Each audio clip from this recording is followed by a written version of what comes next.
กล่าวสบายดีทุกคนมือนี่มาเอามาพรีพรวนพวนพี่ไอ้กำลังขึ้นทุกคนวันนี้เอามาพี่พวนมาฝากเด้อทางเนื้อไผเคยกินแน่แต่ว่าบ้านคอยบ่เคยมีไผกินเด้อเพราะว่ามันบ่มีนะนี่พี่ไอ้กำลังขึ้นน้องมันง่ายนี่คอยก็มาคนขึ้นทางเนื้อของตัวไหลอาจจะบ่มีเนาะนี่คอย เขา เอามาฝากเด้อไผบ่เคยกิน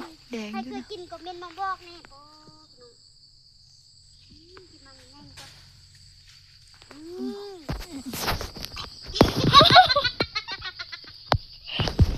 ขาวโคดีฮะก่อนจักมันตกชุ่มๆเลยชุ่มหวานเนาะกินเลยเขาทั้งได้ไงคือมือแทะเขาบ่ได้พี่ไอ้ได้ติดปัวอยู่ลายเนาะมีแต่จุกใหญ่ๆเลยมือแทะมาทีนี้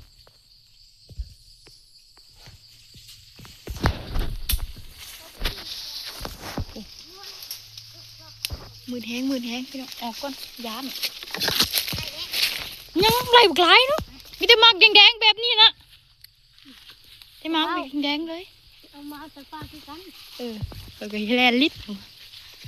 นี่ดิเนี่ยไปก่อนจ้าเดี๋ยวพี่ไอ้กำลังขึ้นพี่น้องอ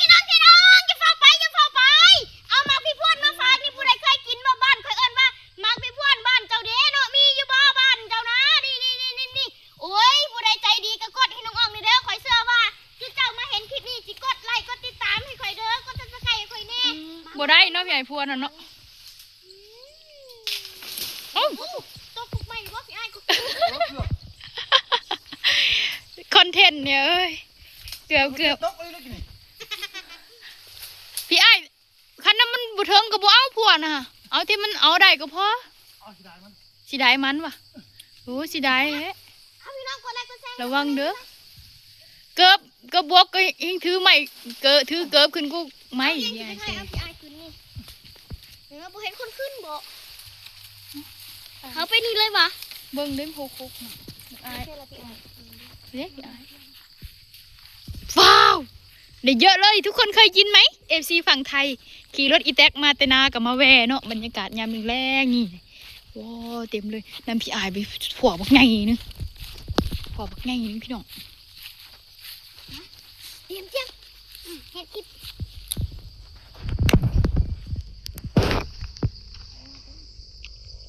มาเนาะเขาไปส่งพี่น้องฝากกดไลค์กดแชร์ให้นี่